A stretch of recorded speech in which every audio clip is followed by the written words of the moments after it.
क्योंकि हमारा विश्वास डेमोक्रेटिक गवर्नमेंट में हमेशा बना रहा है।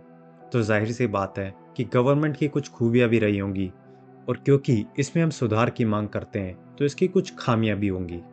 बात करते हैं सरकार से जुड़ी खामियों की, जिसे हम 3 भागों में देखेंगे: इलेक्शन से पहले, गवर्नमेंट एग्जीक्यूशन के दौरान और पोस्ट एग्जीक्यूशन असेसमेंट में।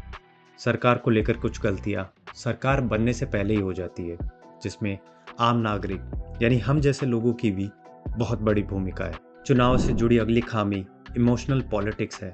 याद कीजिए हमारे चुनावी मुद्दे किस तरह के होते हैं। अगर किसी जाति का वोट चाहिए तो मुद्दा उस जाति का कल्याण बन जाता है। अगर किसी धर्म विशेष का वोट चाहिए तो मुद्दा उस धर्म वालों का कल्याण बन जाता है। ऐसे ही गरीबों का वोट पाने के लिए गरीबों का कल्याण, महिलाओं का वोट पाने के लिए उनका कल्याण, और अगर इनकी मेजॉरिटी नहीं है तो विकास का नारा लगा दिया जाता है, जिसमें मोटे तौर पे शिक्षा, सड़क और पक्की नालियों जैसे वादे कर दिए जाते हैं। इसमें से कोई एक मुद्दा हमें पसंद आ जाता है और हम इमोशनल लोग हैं, अपना वोट डाल देते हैं और 70 सालों से इसी तरह से डालते जा रहे हैं।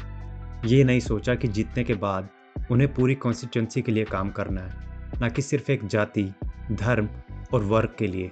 तो फिर समाज का इस तरह से बंटवारा क्यों? सवाल सिर्फ इतना है कि या तो वो अपनी पूरी कॉन्स्टिट्यूंसी का कल्याण कर सकते हैं या फिर किसी का भी नहीं, लेकिन उन्हें पता है कि हम ऐसे वोट देंगे।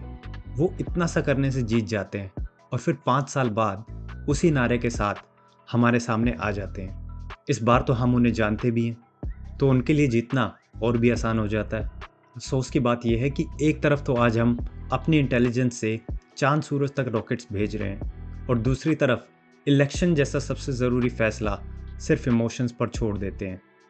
अब उन खामियों को समझते हैं जो सरकार और जनप्रतिनिधियों के काम करने के तरीके में दिखाई देती है।